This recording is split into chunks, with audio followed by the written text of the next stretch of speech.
Hi, Joshua. I'm Landon with Awards Watch, and it is such a pleasure to meet with you today to talk about Say Nothing on Hulu. How are you doing? I'm doing very well, thank you. Thanks for having me. It's a pleasure to speak to you. I was blown away by the series. Now, I haven't read Patrick Radden Keefe's book, but I know it's a deeply reported nonfiction. And, I'm just so fascinated about, what drew you to this particular story and some of the first decisions that you made, in adapting it into a dramatic series. Yeah, I mean, everyone should read the book. I feel like the book, it's a brilliant book. Feels like required reading for anyone who is wants to know about the cost of political violence, but then also just from a character standpoint, it's nonfiction, but reads like a sort of propulsive thriller. It's beautifully constructed, spanning decades. And as much as it's a brilliant book, it's also just a lot. Frankly, it's like a giant, beautiful doorstop of a book. And so, when I read the book, two things happened. Number one, it became my new favorite book, like instantly. And also, I just thought like there is no way in hell this is going to get made as a show because it's just not the kind of thing that Hollywood usually does. It's it's an epic about like compromise versus ideals, about the cost of political violence. You're following these two sisters from days of idealism to disillusionment, and it's just so much to bite off. You sort of like I've sat down and thought about what the show would look like, and it's a little bit like a cold gust of wind hits you just thinking about, okay, like how are we going to do this? And I think for me in doing it, I read the book and instantly had this dilemma, which was, do I want to make something that like Hollywood is like very inclined to make, a sort of more like normative project, right? Or do I take a real risk on a project that I truly loved, but was like likely to not make it through development? And I've been in the industry for, I don't know, 20 years, something 15, 20 years. And, the dirty secret of Hollywood is like most things don't get made, right? And so for me, I was just like, I loved the story so much.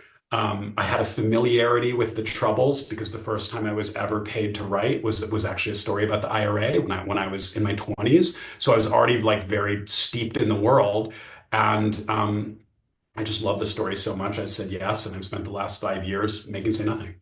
Oh, I believe it, and I can only imagine how reading that book, every page, every episode, every scene, even the opening scene, where Jean is, abducted.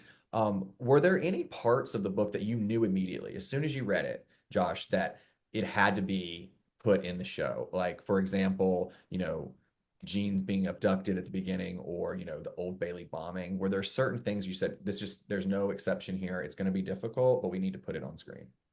Yeah, certainly. I mean, the kidnapping of Gene McConville, the abduction is really locks you immediately into the cost of political violence, and you need to see that cost kind of right up front. You need to know that these are the stakes of the story, and that on some fundamental level, like you may be locked in emotionally to characters who are in the IRA, but you're not saying that the people in the IRA are like quote unquote good guys, you know. Right. And you know that because of the kidnapping at the beginning. And so it's not to say that they're inherently bad guys, right? That it's not a show like that really is out to make moral judgments. And in fact, one of the reasons I wanted to do it as an outsider, as an American, is because from thousands of miles away, you don't have a political axe to grind, right? I'm not in it to sort of like vilify or glorify anyone. I'm just interested in the humanity of the characters. And the complications and the messiness and all of that. And so, as far as scenes that had to be in it, certainly the Old Bailey bombing, You can't have the show without that. You have to show how far Dolours and Marian are going in service of their beliefs. But the funny thing is, there are things when you first read the book that you're like, well, this obviously has to be in the show.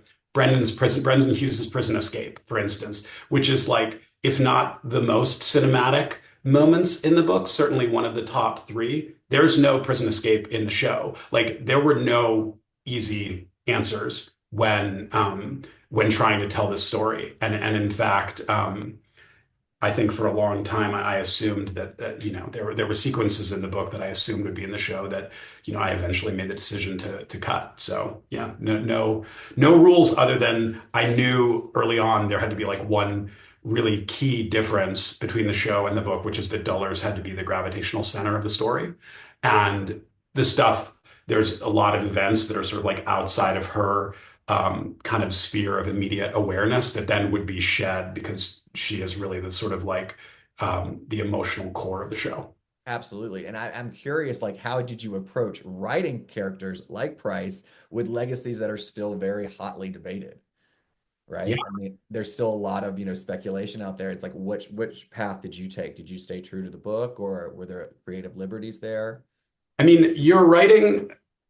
I was writing a show about the IRA that was heavily, heavily researched. Just beyond the four corners of the book, I spent years researching the troubles, going down like, every road, every dead end I could find. I read every book I could about the troubles. I interviewed ex-IRA members. I combed YouTube and dug up old interviews with Brendan Hughes to pick up like verbal tics and speech patterns. I did so much I visited Belfast, as well, obviously, and then did so much online research from my home in Los Angeles that Google's algorithm actually thought I was in Belfast and started giving me restaurant recommendations on the Falls Road. And so I was in deep. And then, of course, during the process of making the show, I consulted extensively with like our cast from Northern Ireland, our director, Michael Lennox, who filmed every episode of Dairy Girls.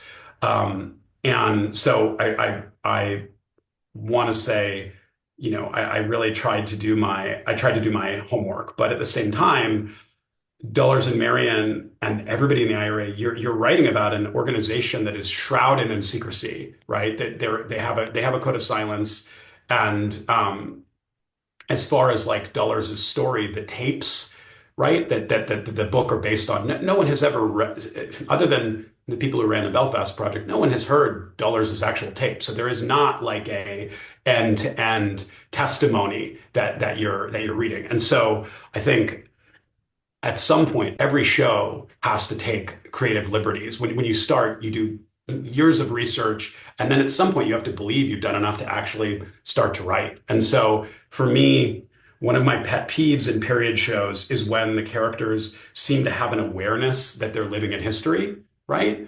And so I really tried to avoid that and instead just make the scenes between the sisters like intimate and more focused on their youth and this kind of question like, okay, what would it be like if you were out robbing a bank, but you still lived with your parents, which is very much what was going on for them. They were still in school, they were still living at home.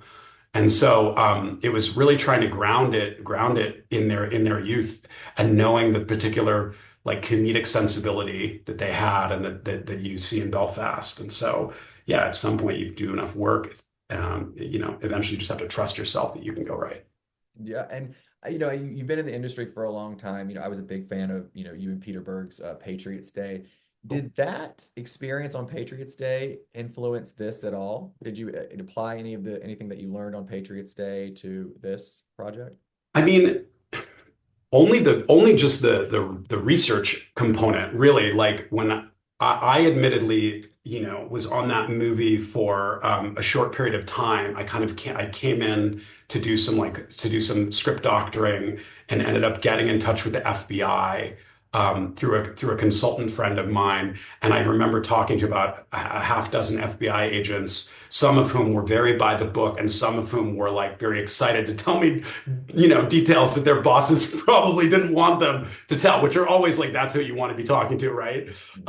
But it was actually that if there was a lesson to be learned from that, it was just like truth is stranger than fiction. The details you get from the real people are always going to be better than what you can make up. I think there's a thing that we have in movies, right? We write so much about um, we write about crime, we write about terrorism, we write about billionaires, we write about all these things. And like it's very easy when you're writing about a world that's not your own to like be informed by other movies, right? Because that's kind of what we've seen. We write about criminals in a certain way because we've watched The Godfather or this or The Sopranos or Goodfellas or whatever, and we're not criminals ourselves, we're not criminals ourselves. And so with this, it was really just like go deep, talk to people, do the research. Don't try to like bullshit your way through it. Excuse me, can I swear? Don't try to, don't try to, Nice. okay, don't try to bullshit your way through it by like imitating some other film that you know, or some other TV show that you've seen. Oh yeah, I mean that's great. And was there a particular character who evolved in unexpected ways throughout the writing process? Yeah, I think the dynamic between the sisters is the thing that evolved the most during the writers' room. That was the thing we were really focused on. I had an amazing writers' room. Kirsten Sheridan, who is Jim Sheridan's daughter, who's a filmmaker, writer. Claire Barron, who is a playwright from New York, and Joe Murdaugh, who created Woman in the Wall and was a showrunner in his own right. You know, and all the like Kirsten has been nominated for an Oscar. Claire's been nominated for a Pulitzer. Joe is like a showrunner. Like it was a formidable room, right? And so there was a lot of debate sort of about the sisters and what was the most kind of like interesting, human, subversive way to go. And so that's the thing that I think because you know there's a lot of their dynamic. There's a lot of their dynamic that's built around kind of like stories we heard about them, talking to people, consulting with people, versus like you know versus what's in the book. So I think that was the thing that evolved the most, I would say. Did you feel a certain responsibility to portray the IRA and the British government with a certain balance, or did the book just pretty much dictate the storytelling and the framing? No, not I would say not at all. Like I think that the book is very good at staying balanced. And once you're sort of like inside a character's point of view, that's just it's inherently different to watch a show from the point of view of somebody who is 20 years old and like picking up a gun for the first time to kind of like get in that headspace. It's just a different thing, like seeing them do it and seeing the world through their eyes than it is like reading about it in a nonfiction book. Um, you know, the book is not going in their heads in that way because it can't. It's not a novel.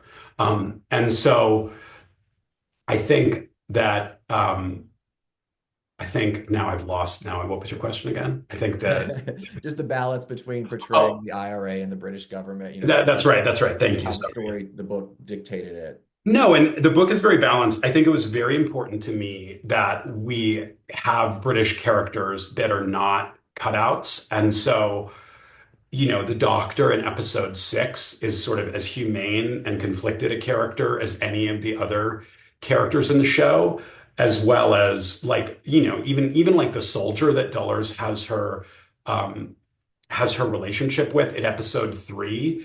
It was very important that like they weren't just people talking about politics, you know, they're not having like an intellectual discussion about ideology. They're like having a flirtatious discussion where you think something might happen, it might lead to something, you know, and so in the book, that's like a paragraph, right? There's like a paragraph of Dullar's relationships with the soldiers in Northern Ireland and how kind of fraught those relationships were.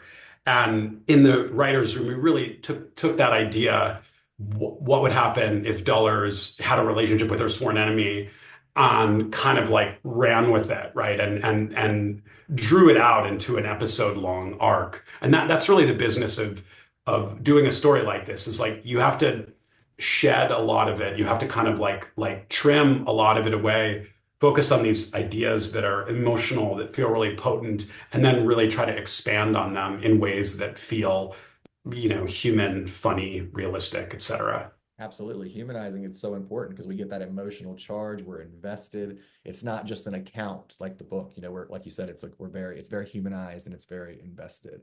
Now, there are still political tensions still in Northern Ireland to this day. Were there moments when you questioned how far should I go? Yeah, of course. Yeah, absolutely. I think the sensitivity is so key. I mean, in filming the show, we filmed the show in partly in Belfast and then in England, kind of built a backlot where we could create a world um, like a city block that looked like Belfast in 1972. And there's a lot of reasons to do that.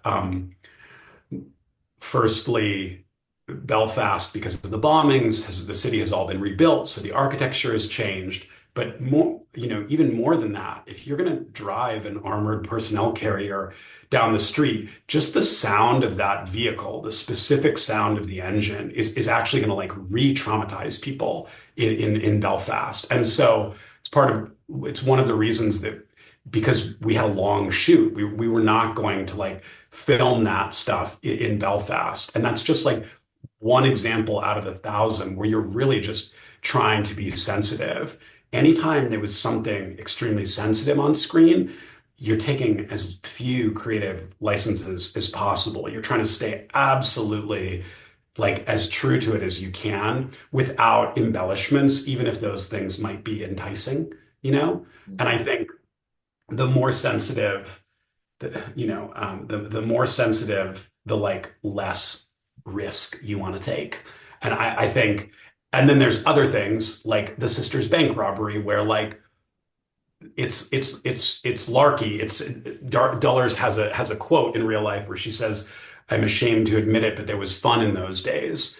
And we really took that to heart, right, in the writers' room, where despite the situation being terrible, despite, people, there being violence on this popping off on the streets every day, for Dulles, it's heady. It's like it's the time when she feels most alive. And it's actually only later during peacetime when her world like her interior is kind of crumbling.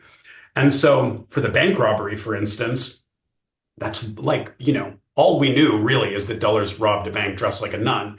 There are about 6 characters in that bank that are, all representing like a different facet of life in Belfast. There's the Protestant manager, there's the Catholic underling who sort of like comes over to Dulles' side and, speaks to her in Irish, which she knows probably that her Protestant manager does not speak in order to communicate to Dulles. There's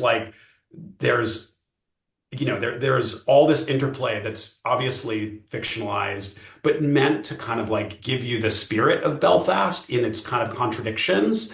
It's one line in the book, and it's a 6-page sequence, on screen. So yeah, I think there's moments when you can take creative license, and then there's other moments where you can't at all.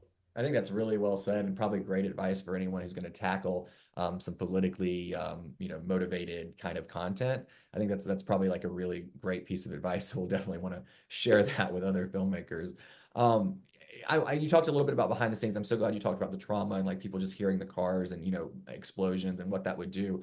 What was it like working with Irish and British actors on such a politically charged series? Did their perspectives shape the material? Yeah, I mean, first off, I gave the scripts to the actors, specifically the actors from Belfast. I'm from California, so that's like you're clenched when you're doing that. You're like handing them the pages, just being like, and at some point you have to just be like, just tell me where I've screwed up. Just be honest, and like the door is open. If something feels fake to you, like I will not have hurt feelings. Like there's no way I'm going to be able to get all of this right. So if there are moments when you're just like wrinkling your nose because something smells funny, just let me know. And so that was the first thing, was sort of like taking your ego out of it. Mhm. And then luckily I'd done enough research he says with his ego fully intact, I had done enough research that weren't a lot of times where they were like, this is fake. There was, like I remember having conversations with Michael Lennox where he's like, I don't believe this interaction would happen like in this location. It would need to be like this other location. And there's stuff like that happened, but it was actually kind of minimal in the end. And then the thing that did happen that was really interesting, we have military advisors on the show, right, for the British military who have a very different perspective than the people who have, the cast members who have family members who are Republicans, right? And so that was certainly like a line to walk. I remember we had one military advisor who didn't think who had a problem with the fact that there's a scene where the British Army is in plain clothes and didn't announce themselves as military. And he was like, he said they wouldn't do that. I was there. I was in Belfast. And it was a charged moment.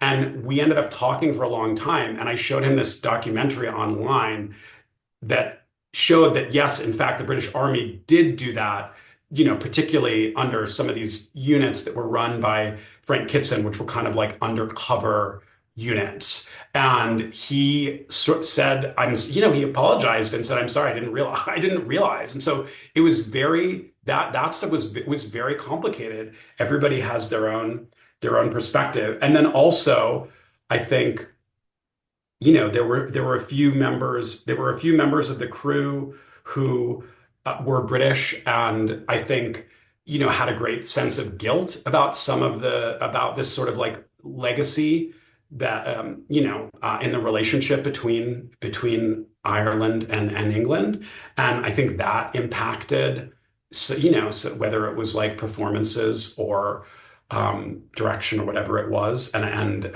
that was something to like work through. But everybody tried to stay open and communicative, and there was the nice thing about the show. It was a hard shoot because of the sheer ambition and the magnitude and the scope, right? But there was no big personality that was making it a nightmare for everyone else, which like so often you have just somebody who's having a really hard time and on a shoot makes it a challenge for everybody else. And we had 215 speaking parts, and we didn't have that person. So that was, I think, a testament to the kind of like communication on set. Absolutely. And your mindfulness and you being aware and listening and that compassionate ear. I mean, that's all amazing. That's great. And I think, like I said, I think that's really great advice for anyone who's tackling similar content. How involved was Patrick Keefe in the adaptation process, or if at all? Yeah, I mean, he was sort of like, he would kind of pop in and out of the writer's room, to talk to people. And he was always a good barometer for like, what feels too sensitive, for lack of a what better word, like what can we get away with, and Patrick is terrific. He's very much, he was a real producer on the show. He would go, he went on the location scouts, he did the work, he was really there. And he's great. He's also somebody who understands the difference between a book and a show. And so really, I've worked with a lot of novelists. I've worked with some novelists who just don't want you to change a word. And I think Patrick really understood fundamentally that they're different mediums. And, he's a screenwriter himself. And so I think anybody would be lucky to work with him. Great. And after on the heels of Belfast, Kenneth Branagh's Belfast, a couple years ago, it got awards consideration, Oscars. There was a lot of parallels with drawing the political tensions in Northern Ireland to America currently today, with the political tensions rising. What do you hope American audiences take away from this history, which may or may not be unfamiliar to them? Yeah, I mean, I think one of the big questions of the show is like how people get swept up in a cause. I've sort of said this before, but when we were in the writer's room, the murder of George Floyd occurred, I think, while we were working on the show, and people were taken to the streets. people, the people in the writers' room were going to protests, and often, the person at the center of it, the person with the bullhorn, would be about 17 years old. And so there was a question, is like, what does it feel like to be that kid?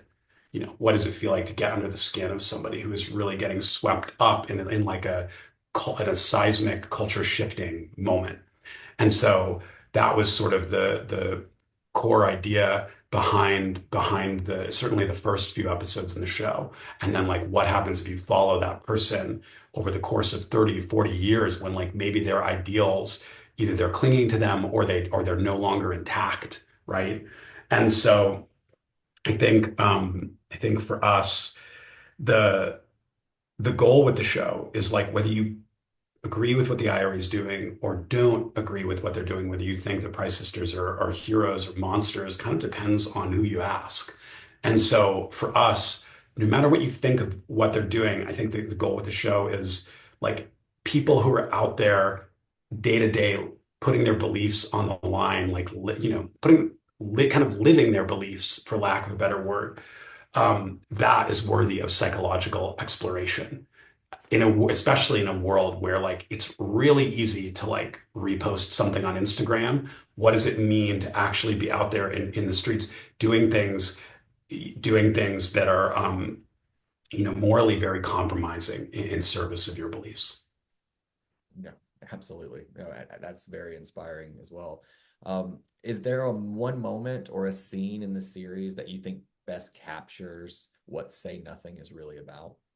Oh gosh, there's a lot because it's about a lot of different things, but I would say that the relationship between Dolours and Joe Linsky in episode 3, where she befriends this guy who is sort of an awkward older man, but also incredibly charming, played just sorry, I'm like getting emotional thinking about it, like played so well by our actor Adam Best. And she has this relationship with this awkward older man. He's kind of like he seems kind of like an awkward uncle to her, at least on screen. And uh, and then at some point she gets the order that she has to drive him to his death. And at that moment, the fun stops, and she realizes that this path she's on is going to take turns that she really wasn't expecting, and that ethically she's stepping into a kind of darkness where these choices that she's making now are going to haunt her for the rest of her life.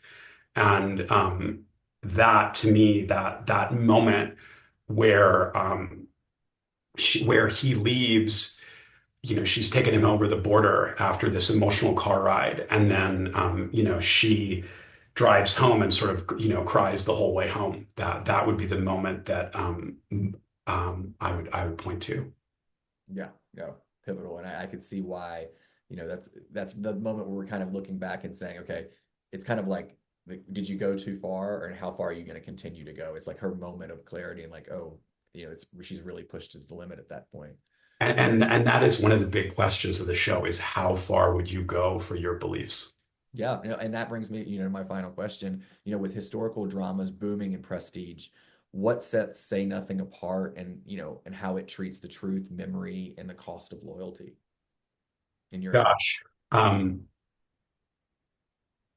I think the sort of like the thing that sets it apart for me, there are two things. And I also don't want to say it's like better than anything else. So the thing that feels special to me about the show, besides just the extraordinary acting, the fact that most Americans are unfamiliar with our cast of over 200, and that the entry into a world that people may not know a lot about, right? The things that to me make it special are actually the balance of humor and pathos, the sensibility where it feels like the world is falling apart and the characters kind of can't help but laugh sometimes.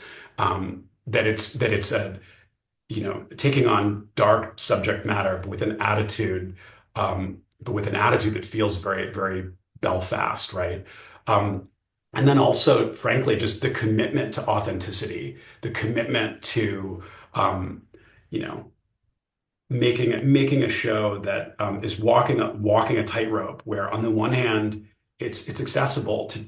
We tried to make it accessible to people who had never heard of the Troubles, but then also for me, it was so important to have a show that people from Belfast could look at and sort of recognize their story in the show. I'm an American, obviously, and I really felt strongly that I didn't want I didn't want to blunder into like someone else's story and fuck it up, frankly. And I think for me, um, it's very important that you can know nothing about the Troubles and love the show or be impacted by the show, and then also that people from kind of back home can see it and feel like it feels like their story. That's what to me sets it apart. I completely agree. And Keith was so lucky to have you to adapt this series. I mean, it's wonderful. You're so thoughtful. Thank you again for creating it. I think the impact is going to be very huge with everyone watching this and seeing, oh, how close, is America to this, and what are the political divisions, and what does that look like when you really accelerate it? So thank you so much for creating this and for being mindful and thoughtful. It was such a pleasure to speak with you, and I can't wait to see what you do next. Oh, thank you very much. Thanks for talking to me. I appreciate it. Thanks so much, Josh. Have a good one. All right. Bye. Thanks, guys. Take See you. care. I see you.